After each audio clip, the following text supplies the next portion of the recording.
All right. Good afternoon, everybody. It is time once again for the ASBA weekly legislative update.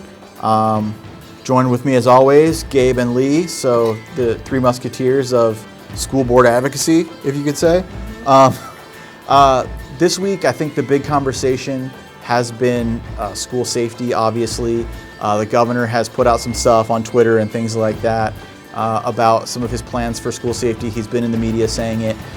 For our part, we have been in communication with the governor's office and said that, you know, things like increased law enforcement presence and stuff that we hear about, we would appreciate those being discretionary at the discretion of the governing board, who's accountable to the local community in terms of things like that, in case there are any community issues that arise there.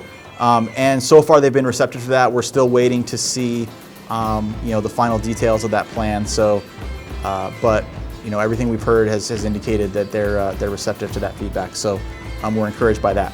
So, other news, legislative news. Senate Bill 1291 was a big one this week. Not a huge impact, but good for school districts. It requires the Department of Education to give school districts their raw assessment data from AZ Merit, things like that, upon request. So that will allow school districts to sort of dive into the data a little bit and see how their students are performing on the assessment. That's been an issue for some districts. So that went through House Education, so it's making its way towards the finish line, hopefully. The other one that came up this week, not so good, Senate Bill 1467. That's the most recent school tuition organization bill.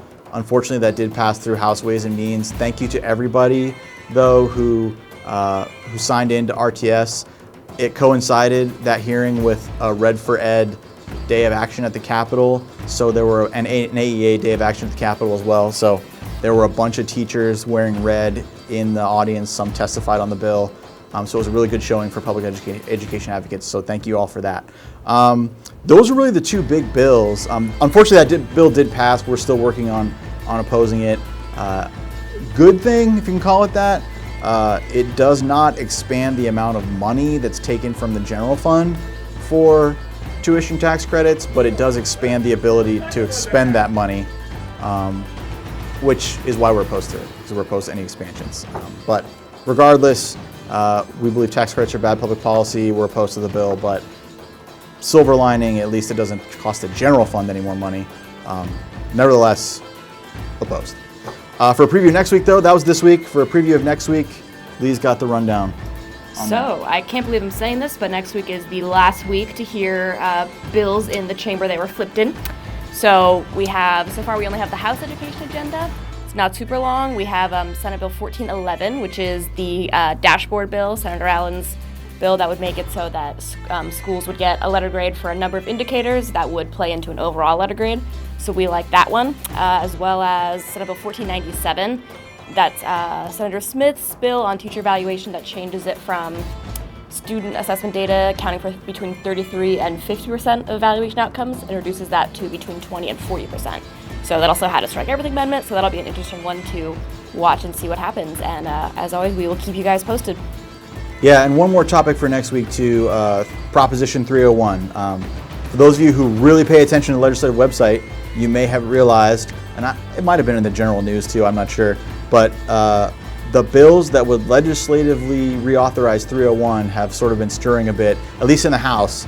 That bill that Mr. Coleman was running to reauthorize the 0.6% sales tax legislatively was pulled from its remaining committees, which means it's ready technically to go to the floor. So we're sort of interested to see where that goes. It would require a 2/3 vote of the legislature to enact that legislatively, but it's interesting they decided to pull that out and make it ready for the floor. So, we'll see what happens, but we're certainly keeping an eye on that one. So, interesting to see if there's any movement in the Senate next week. So, keep an eye on that. And for announcements, we will go to Gabe. What do we got, Gabe? All right, everybody. So we have a reminder. Just remember, on Monday we have Lobby Day going on down at the Capitol. In the old Senate chamber. It'll be starting at 9 o'clock. So if you're able to go, please come along. We're going to have oodles of fun. And then on Wednesday, AEA is going to be having an advocacy day for teachers on spring break. So if you're able to attend that and support our teachers, make sure you wear red for ed. And if you need any more info on that, you can go to arizonaea.org. Right on, yeah. So generally, I think they're opening that up to general sort of education advocates connected through Red for Eds, but go to their website and find the details there, so you don't just show up and be like, I'm here, and they don't know you're coming. But yeah, be good to go out and support the teachers if you're on spring break as well and you're in town. So that is pretty much it for a Friday. Hopefully you're either enjoying the end of your spring break or looking forward to the beginning of yours, depending on which cycle you're on. So from all of us here at ASBA, have a good weekend. See you next time. See ya. Do you know where Chris is? Shouldn't we be getting started soon? No idea. It's been a while, but Go find I'll go knock on his door, I guess.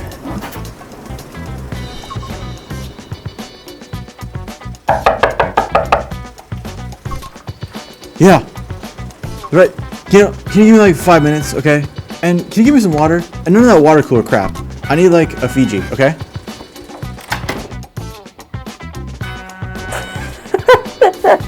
I couldn't do it. You just have to cut it. I couldn't roll my eyes. Oh no. Nice.